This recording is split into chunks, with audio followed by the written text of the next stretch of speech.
Chapter 78. We hear from Yanina. If Valentine could have seen the trembling step and agitated countenance of Franz when he quitted the chamber of M. Noirtier, even she would have been constrained to pity him. Villefort had only just given utterance to a few incoherent sentences and then retired to his study, where he received about 2 hours afterwards the following letter. After all the disclosures which were made this morning, M. Noirtier de Villefort must see the utter impossibility of any alliance being formed between his family and that of M. Franz d'Épinay. M. d'Épinay must say that he is shocked and astonished that M. de Villefort, who appeared to be aware of all the circumstances detailed this morning, should not have anticipated him in this announcement. No one who had seen the magistrate at this moment, so thoroughly unnerved by the recent inauspicious combination of circumstances, would have supposed for an instant that he had anticipated the annoyance, although it certainly never had occurred to him that his father would carry candor, or rather rudeness, so far as to relate such a history. And in justice to Villefort, it must be understood that M. Noirtier, who never cared for the opinion of his son on any subject, had always omitted to explain the affair to Villefort, so that he had all his life entertained the belief that General de Quesnel, or the Baron d'Épinay, as he was alternately styled, according as the speaker wished to identify him by his own family name, or by the title which had been conferred on him, fell the victim of assassination, and not that he was killed fairly in a duel. This harsh letter, coming as it did from a man generally so polite and respectful, struck a mortal blow at the pride of Villefort. Hardly had he read the letter, when his wife entered. The sudden departure of Franz, after being summoned by M. Noirtier, had so much astonished everyone that the position of Madame de Villefort, left alone with the notary and the witnesses, became every moment more embarrassing. Determined to bear it no longer, she arose and left the room, saying she would go and make some inquiries into the cause of his sudden disappearance. M. de Villefort's communications on the subject were very limited and concise. He told her, in fact, that an explanation had taken place between M. Noirtier, M. d'Épinay, and himself, and that the marriage of Valentine and Franz would consequently be broken off. This was an awkward and unpleasant thing to have to report to those who were waiting. She therefore contented herself with saying that M. Noirtier, having at the commencement of the discussion been attacked by a sort of apoplectic fit, the affair would necessarily be deferred for some days longer. This news, false as it was following so singularly in the train of the two similar misfortunes which had so recently occurred, evidently astonished the auditors, and they retired without a word. During this time Valentine, at once terrified and happy, after having embraced and thanked the feeble old man for thus breaking with a single blow the chain which she had been accustomed to consider as irrefragable, asked leave to retire to her own room, in order to recover her composure. Noirtier looked the permission which she solicited. But instead of going to her own room, Valentine, having once gained her liberty, entered the gallery, and, opening a small door at the end of it, found herself at once in the garden. In the midst of all the strange events which had crowded one on the other, an indefinable sentiment of dread had taken possession of Valentine's mind. She expected every moment that she should see Morel appear, pale and trembling, to forbid the signing of the contract, like the Laird of Ravenswood and the Bride of Lammermoor. It was high time for her to make her appearance at the gate, for Maximilian had long awaited her coming. He had half guessed what was going on when he saw Franz quit the cemetery with M. de Villefort. He followed M. d'Épinay, saw him enter, afterwards go out, and then re-enter with Albert and Châteaurenaud. He had no longer any doubts as to the nature of the conference. He therefore quickly went to the gate in the clover patch, prepared to hear the result of the proceedings, and very certain that Valentine would hasten to him the first moment she should be set at liberty. He was not mistaken. Peering through the crevices of the wooden partition, he soon discovered the young girl, who cast aside all her usual precautions and walked at once to the barrier.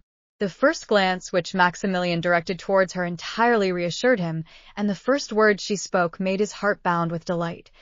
"We are saved," said Valentine. "Saved," repeated Morel, not being able to conceive such intense happiness. "By whom?" "By my grandfather." "Oh, Morel, pray love him for all his goodness to us."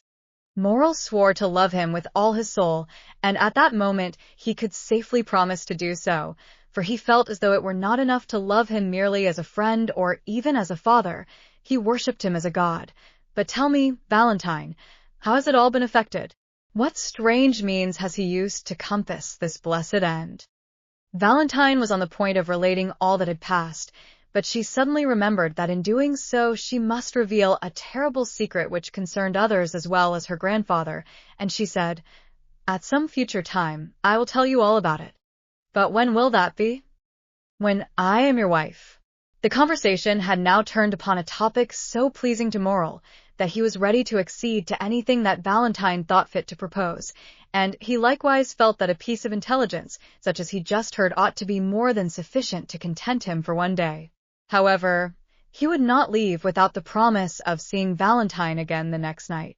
Valentine promised all that Morel required of her, and certainly it was less difficult now for her to believe that she should marry Maximilian than it was an hour ago to assure herself that she should not marry Franz. During the time occupied by the interview we have just detailed, Madame de Villefort had gone to visit Monte. The old man looked at her with that stern and forbidding expression with which he was accustomed to receive her. "Sir," said she, "it is superfluous for me to tell you that Valentine's marriage is broken off, since it was here that the affair was concluded." Nordier's countenance remained immovable, but one thing I can tell you, of which I do not think you are aware, that is, that I have always been opposed to this marriage, and that the contract was entered into entirely without my consent or approbation. Noirtier regarded his daughter-in-law with the look of a man desiring an explanation. "Now that this marriage, which I know you so much disliked, is done away with, I come to you on an errand which neither M. de Villefort nor Valentine could consistently undertake." Nordier's eyes demanded the nature of her mission. "I come to entreat you, sir," continued Madame de Villefort, "as the only one who has the right of doing so, inasmuch as I am the only one who will receive no personal benefit from the transaction. I come to entreat you to restore, not your love, for that she is always possessed, but to restore your fortune to your granddaughter." There was a doubtful expression in Nordier's eyes. He was evidently trying to discover the motive of this proceeding, and he could not succeed in doing so. "May I hope, sir," said Madame de Villefort, "that your intentions accord with my request?" Noirtier made a sign that they did. "In that case, sir," rejoined Madame de Villefort, "I will leave you overwhelmed with gratitude and happiness at your prompt acquiescence to my wishes." She then bowed to M. Noirtier and retired. The next day Noirtier sent for the notary. The first will was torn up and a second made, in which he left the whole of his fortune to Valentine, on condition that she should never be separated from him. It was then generally reported that Mademoiselle de Villefort, the heiress of the Marquis and Marchioness of Saint Méran, had regained the good graces of her grandfather, and that she would ultimately be in possession of an income of 300,000 livres, while all the proceedings relative to the dissolution of the marriage contract were being carried on at the house of M. de Villefort. Monte Cristo had paid his visit to the Count of Morcerf, who, in order to lose no time in responding to M. Danglars' wishes, and at the same time to pay all due deference to his position in society, donned his uniform of lieutenant general, which he ornamented with all his crosses, and thus attired, ordered his finest horses and drove to the Rue de la Chaussée d'Antin. Danglars was balancing his monthly accounts, and it was perhaps not the most favorable moment for finding him in his best humor.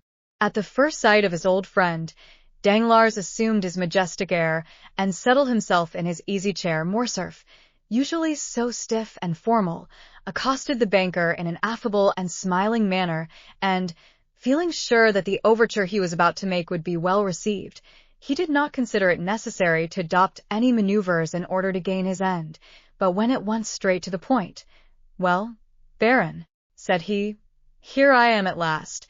Some time has elapsed since our plans were formed, and they are not yet executed."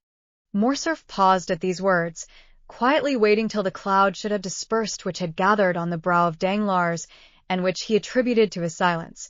But, on the contrary, to his great surprise, it grew darker and darker. "To what do you allude, monsieur?" said Danglars, as if he were trying in vain to guess at the possible meaning of the general's words. "Ah," said Morcerf, I see you are a stickler for forms, my dear sir, and you would remind me that the ceremonial rites should not be omitted. Ma foi, I beg your pardon, but as I have but one son, and it is the first time I have ever thought of marrying him, I am still serving my apprenticeship, you know. Come, I will reform. And Morcerf with a forced smile arose, and, making a low bow to M. Danglars, said, Baron, I have the honor of asking of you the hand of Mademoiselle Eugénie Danglars for my son, the Vicomte Albert de Morcerf. But Danglars, instead of receiving this address in the favorable manner which Morcerf had expected, knit his brow, and without inviting the Count, who was still standing, to take a seat, he said, Monsieur, it will be necessary to reflect before I give you an answer. To reflect, said Morcerf, more and more astonished. Have you not had enough time for reflection during the 8 years which have elapsed since this marriage was first discussed between us? Count, said the banker, things are constantly occurring in the world to induce us to lay aside our most established opinions, or at all events to cause us to remodel them according to the change of circumstances, which may have placed affairs in a totally different light to that in which we at first viewed them. I do not understand you, Baron, said Morcerf. What I mean to say is this, sir, that during the last fortnight unforeseen circumstances have occurred. Excuse me, said Morcerf, but is it a play we are acting? A play? Yes, for it is like one. Pray let us come more to the point, and endeavor thoroughly to understand each other. That is quite my desire. You have seen M. de Monte Cristo, have you not? I see him very often, said Danglars, drawing himself up. He is a particular friend of mine. Well, in one of your late conversations with him, you said that I appeared to be forgetful and irresolute concerning this marriage, did you not?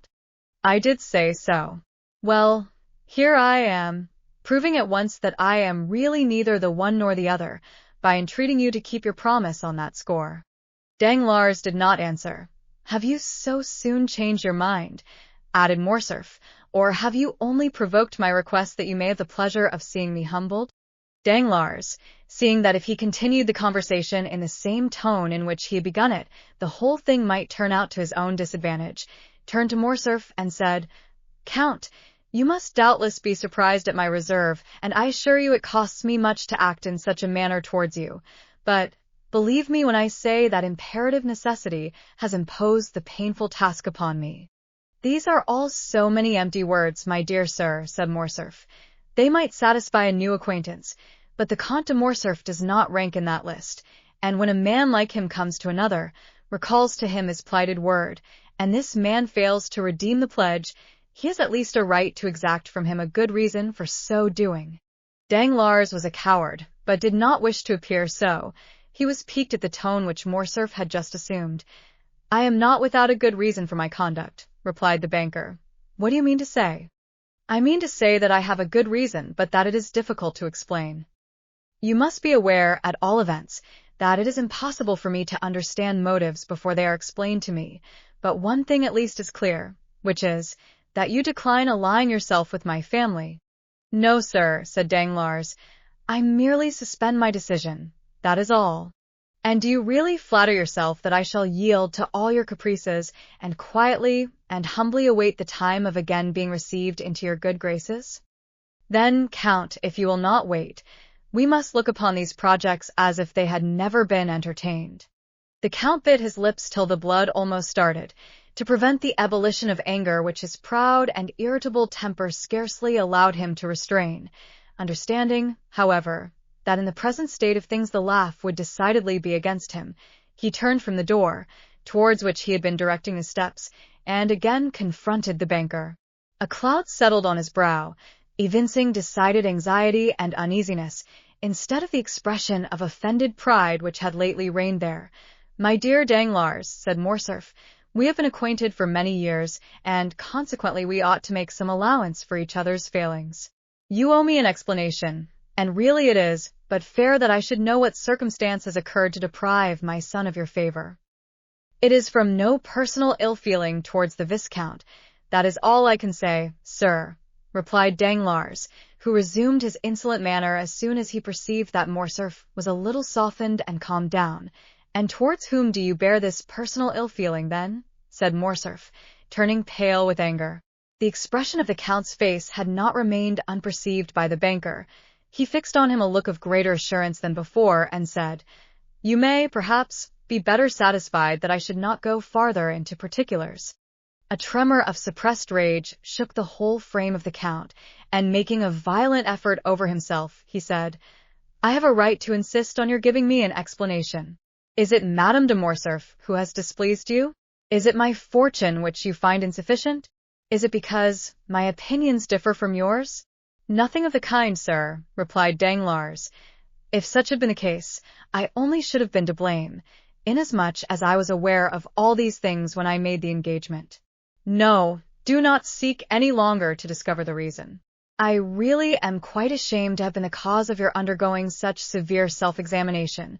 Let us drop the subject, and adopt the middle course of delay, which implies neither a rupture nor an engagement. Ma foi, there is no hurry. My daughter is only 17 years old, and your son 21. While we wait, time will be progressing, events will succeed each other. Things which in the evening look dark and obscure appear but too clearly in the light of morning, and sometimes the utterance of one word, or the lapse of a single day, will reveal the most cruel calumnies." "Calumnies, did you say, sir?" cried Morcerf, turning livid with rage. "Does anyone dare to slander me?" "Monsieur, I told you that I considered it best to avoid all explanation." "Then, sir, I am patiently to submit to your refusal?"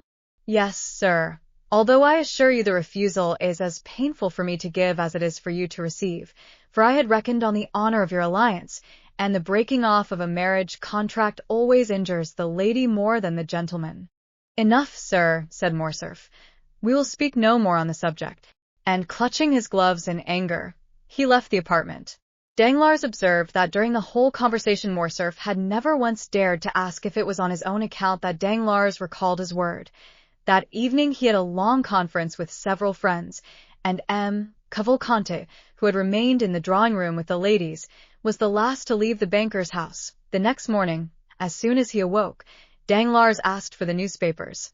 They were brought to him. He laid aside 3 or 4, and at last fixed on L'Impartial, the paper of which Beauchamp was the chief editor.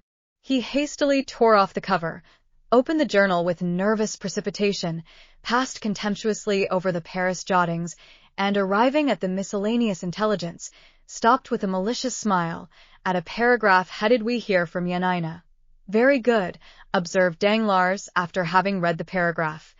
"Here is a little article on Colonel Fernand which, if I am not mistaken, would render the explanation which the Comte de Morcerf required of me perfectly unnecessary."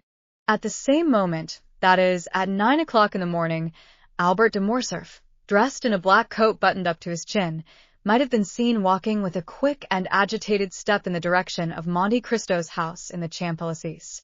When he presented himself at the gate, the porter informed him that the Count had gone out about half an hour previously.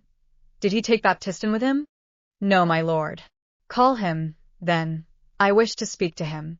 The concierge went to seek the valeted chamber and returned with him in an instant. "My good friend," said Albert, "I beg pardon for my intrusion, but I was anxious to know from your own mouth if your master was really out or not." "He is really out, sir," replied Baptistin. "Out? Even to me?" "I know how happy my master always is to receive the Vicomte," said Baptistin, "and I should therefore never think of including him in any general order." "You are right, and now I wish to see him on an affair of great importance." "Do you think it will be long before he comes in?" "No, I think not, for he ordered his breakfast at 10 o'clock. "Well, I will go and take a turn in the Champs-Élysées, and at 10 o'clock I will return here. Meanwhile, if the Count should come in, will you beg him not to go out again without seeing me?" "You may depend on my doing so, sir," said Baptistin. Albert left the cab in which he had come at the Count's door, intending to take a turn on foot.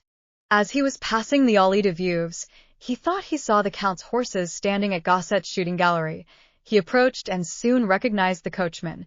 "Is the Count shooting in the gallery?" said Morcerf. "Yes, sir," replied the coachman. While he was speaking, Albert had heard the report of 2 or 3 pistol shots. He entered, and on his way met the waiter. "Excuse me, my lord," said the lad, "but will you have the kindness to wait a moment?" What for, Philip? Asked Albert, who, being a constant visitor there, did not understand this opposition to his entrance, because the person who is now in the gallery prefers being alone and never practices in the presence of anyone. Not even before you, Philip? Then who loads his pistol? His servant. A Nubian? A Negro. It is he, then. Do you know this gentleman? Yes, and I am come to look for him. He is a friend of mine. Oh, that is quite another thing, then. I will go immediately and inform him of your arrival. And Philip, urged by his own curiosity, entered the gallery. A second afterwards, Monte Cristo appeared on the threshold. I ask your pardon, my dear Count, said Albert, for following you here, and I must first tell you that it was not the fault of your servants that I did so. I alone am to blame for the indiscretion. I went to your house, and they told me you were out, but that they expected you home at 10 o'clock to breakfast. I was walking about in order to pass away the time till 10 o'clock, when I caught sight of your carriage and horses. What you have just said induces me to hope that you intend breakfasting with me. No, thank you. I am thinking of other things besides breakfast just now.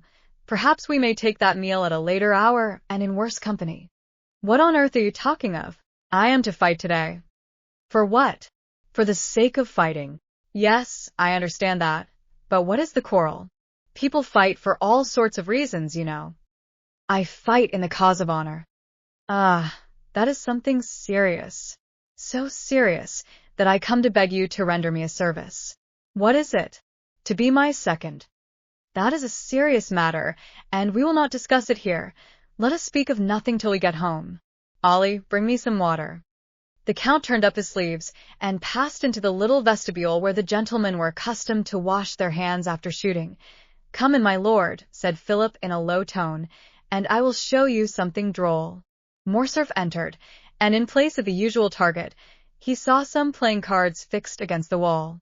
At a distance Albert thought it was a complete suit, for he counted from the ace to the 10. Ah, said Albert, I see you were preparing for a game of cards. No, said the Count, I was making a suit.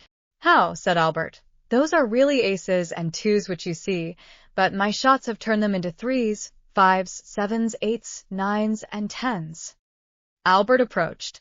In fact, the bullets had actually pierced the cards in the exact places which the painted signs would otherwise have occupied, the lines and distances being as regularly kept as if they had been ruled with pencil. In going up to the target, Morcerf picked up 2 or 3 swallows that had been rash enough to come within the range of the Count's pistol. Diable, said Morcerf. What would you have, my dear Viscount? Said Monte Cristo, wiping his hands on the towel which Ollie had brought him. I must occupy my leisure moments in some way or other. But come, I am waiting for you. Both men entered Monte Cristo's carriage, which in the course of a few minutes deposited them safely at number 30. Monte Cristo took Albert into his study, and pointing to a seat, placed another for himself. Now let us talk the matter over quietly, said the Count. You see I am perfectly composed, said Albert. With whom are you going to fight? With Beauchamp. One of your friends. Of course, it is always with friends that one fights. I suppose you have some cause of quarrel? I have. What has he done to you? There appeared in his journal last night. But wait, and read for yourself.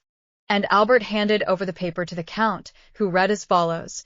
A correspondent at Yanina informs us of a fact of which until now we had remained in ignorance.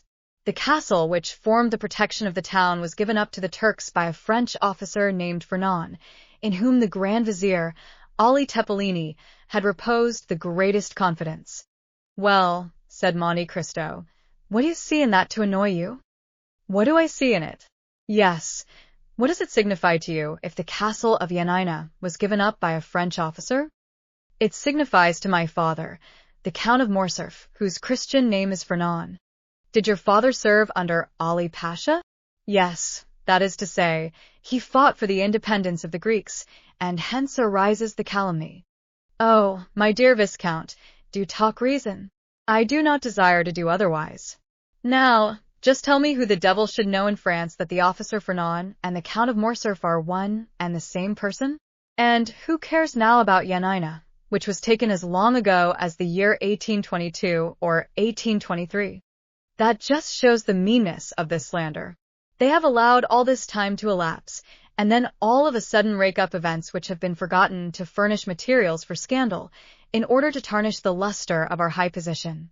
I inherit my father's name, and I do not choose that the shadow of disgrace should darken it. I am going to Beecham, in whose journal this paragraph appears, and I shall insist on his retracting the assertion before 2 witnesses. Beecham will never retract. Then we must fight. No, you will not, for he will tell you, what is very true, that perhaps there were 50 officers in the Greek army bearing the same name. We will fight, nevertheless. I will efface that blot on my father's character. My father, who was such a brave soldier, whose career was so brilliant.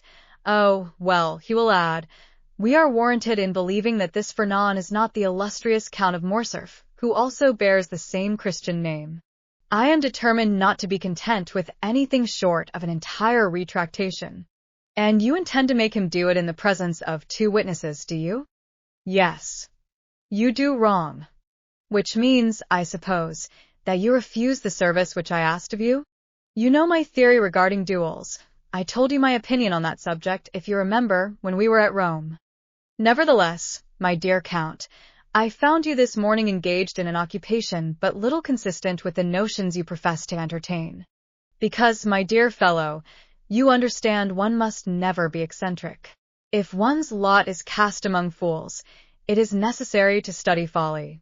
I shall perhaps find myself one day called out by some harebrained scamp, who has no more real cause of quarrel with me than you have with Beecham. He may take me to task for some foolish trifle or other. He will bring his witnesses, or will insult me in some public place, and I am expected to kill him for all that. You admit that you would fight, then? Well, if so, why do you object to my doing so? I do not say that you ought not to fight. I only say that a duel is a serious thing, and ought not to be undertaken without due reflection. Did he reflect before he insulted my father? If he spoke hastily, and owns that he did so, you ought to be satisfied. My dear Count, you are far too indulgent, and you are far too exacting. Supposing, for instance, and do not be angry at what I am going to say, well, supposing the assertion to be really true, a son ought not to submit to such a stain on his father's honor. Ma foi.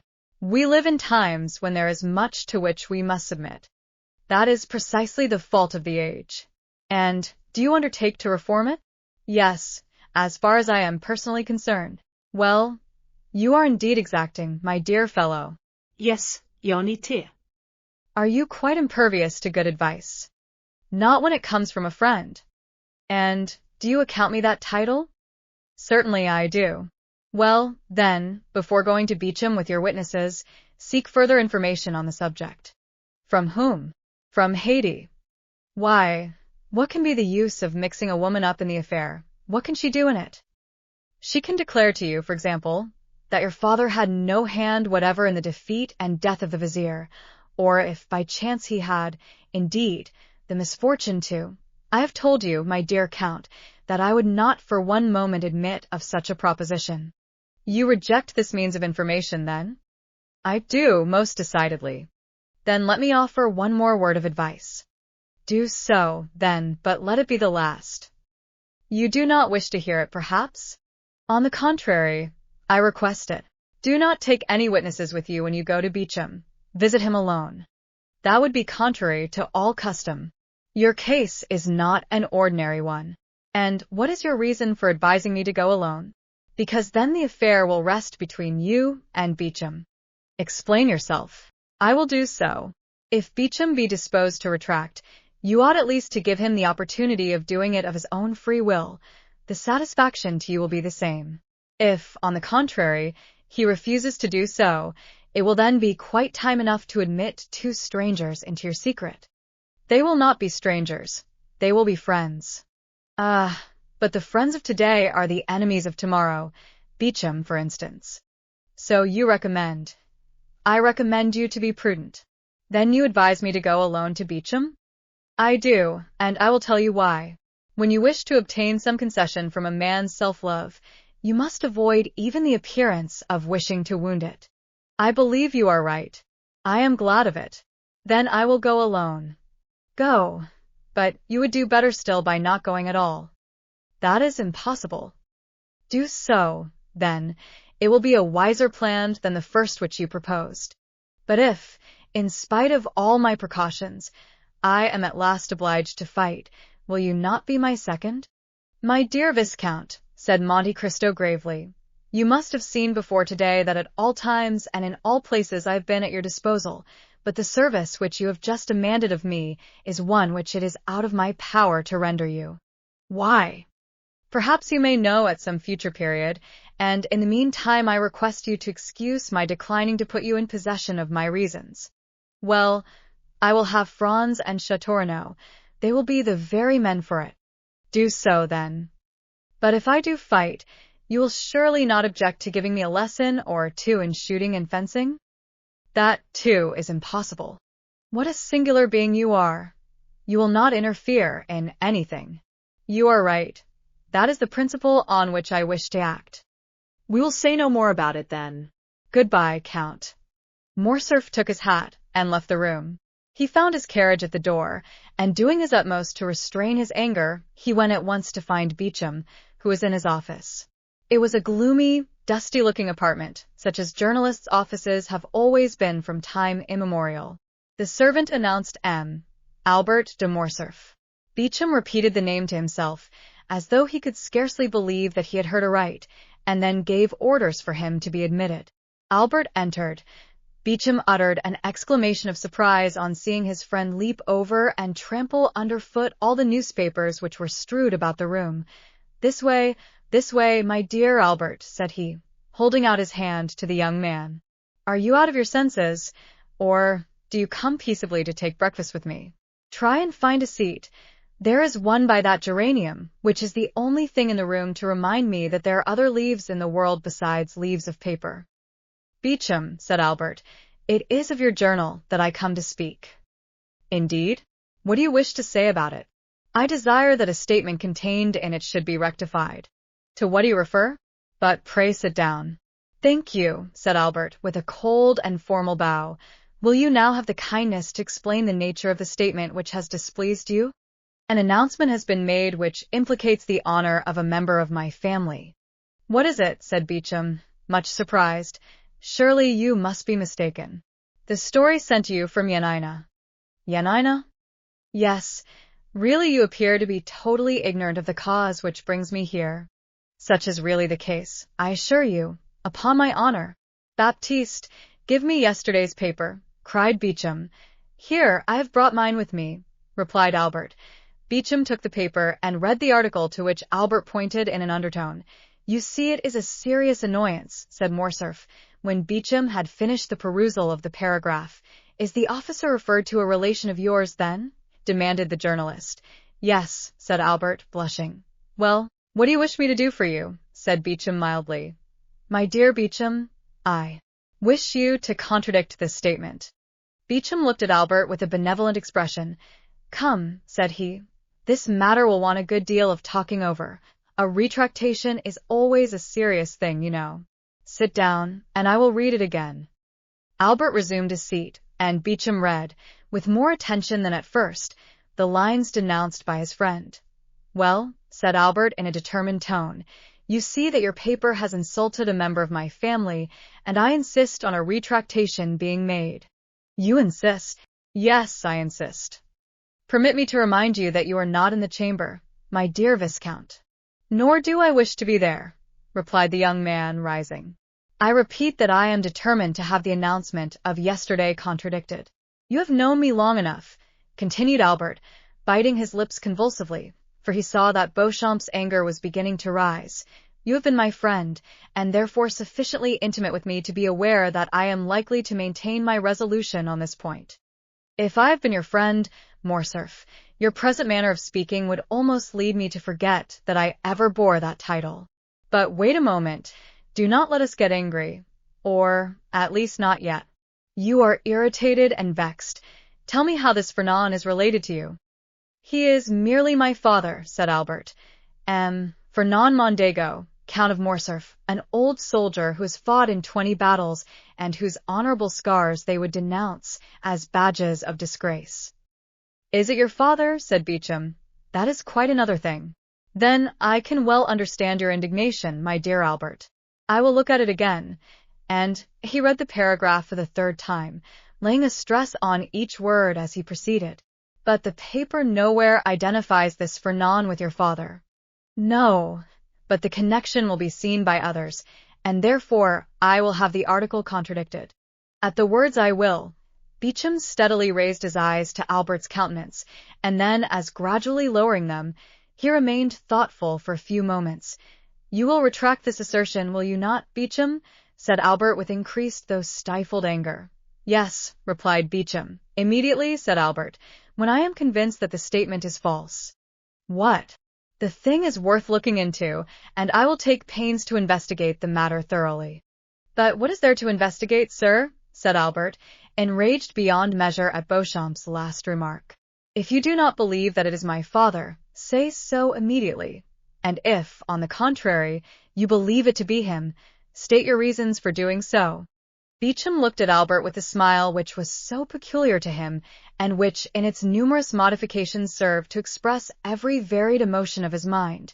Sir, replied he, if you came to me with the idea of demanding satisfaction, you should have gone at once to the point, and not have entertained me with the idle conversation to which I have been patiently listening for the last half-hour. Am I to put this construction on your visit? Yes, if you will not consent to retract that infamous calumny. Wait a moment, no threats, if you please, Fernand Mondego, Vicomte de Morcerf. I never allow them from my enemies, and therefore shall not put up with them from my friends. You insist on my contradicting the article relating to General Fernand, an article with which, I assure you on my word of honor, I had nothing whatever to do. Yes, I insist on it, said Albert, whose mind was beginning to get bewildered with the excitement of his feelings. And if I refuse to retract, you wish to fight, do you? Said Beauchamp in a calm tone. Yes, replied Albert, raising his voice. Well, said Beauchamp, here is my answer, my dear sir. The article was not inserted by me. I was not even aware of it. But you have, by the step you have taken, called my attention to the paragraph in question, and it will remain until it shall be either contradicted or confirmed by someone who has a right to do so. Sir, said Albert, rising, I will do myself the honor of sending my seconds to you, and you will be kind enough to arrange with them the place of meeting and the weapons. Certainly, my dear sir. And this evening, if you please, or tomorrow at the latest, we will meet. No, no. I will be on the ground at the proper time, but in my opinion, and I have a right to dictate the preliminaries, as it is I who have received the provocation, in my opinion the time ought not to be yet. I know you to be well skilled in the management of the sword, while I am only moderately so. I know, too, that you are a good marksman. There we are about equal. I know that a duel between us two would be a serious affair, because you are brave, and I am brave also. I do not therefore wish either to kill you, or to be killed myself without a cause. Now I am going to put a question to you, and one very much to the purpose too. Do you insist on this retractation so far as to kill me if I do not make it, although I have repeated more than once, and affirmed on my honor, that I was ignorant of the thing with which you charge me, and although I still declare that it is impossible for anyone but you to recognize the Count of Morcerf under the name of Fernand? I maintain my original resolution. Very well, my dear sir, then I consent to cutthroats with you. But I require 3 weeks' preparation. At the end of that time I shall come and say to you, the assertion is false, and I retract it, or the assertion is true, when I shall immediately draw the sword from its sheath, or the pistols from the case, whichever you please. 3 weeks, cried Albert. They will pass as slowly as 3 centuries when I am all the time suffering dishonor. Had you continued to remain on amicable terms with me, I should have said, patience, my friend, but you have constituted yourself my enemy. Therefore I say, what does that signify to me, sir? Well, let it be 3 weeks then, said Morcerf, but remember, at the expiration of that time no delay or subterfuge will justify you in. Albert de Morcerf, said Beauchamp, rising in his turn, I cannot throw you out of window for 3 weeks, that is to say, for 24 days to come. nor have you any right to split my skull open till that time has elapsed. Today is the 29th of August. The 21st of September will, therefore, be the conclusion of the term agreed on, until that time arrives, and it is the advice of a gentleman which I am about to give you. Till then we will refrain from growling and barking like two dogs chained within sight of each other. When he had concluded his speech, Beauchamp bowed coldly to Albert, turned his back upon him, and went to the press room. Albert vented his anger on a pile of newspapers, which he sent flying all over the office by switching them violently with his stick, after which ebullition he departed, not, however, without walking several times to the door of the press room, as if he had half a mind to enter, while Albert was lashing the front of his carriage in the same manner that he had the newspapers which were the innocent agents of his discomfiture. As he was crossing the barrier, he perceived Morel, who was walking with a quick step and a bright eye. He was passing the Chinese baths, and appeared to have come from the direction of the Porte Saint-Martin, and to be going towards the Madeleine. "Ah," said Morcerf, "there goes a happy man." And it so happened Albert was not mistaken in his opinion.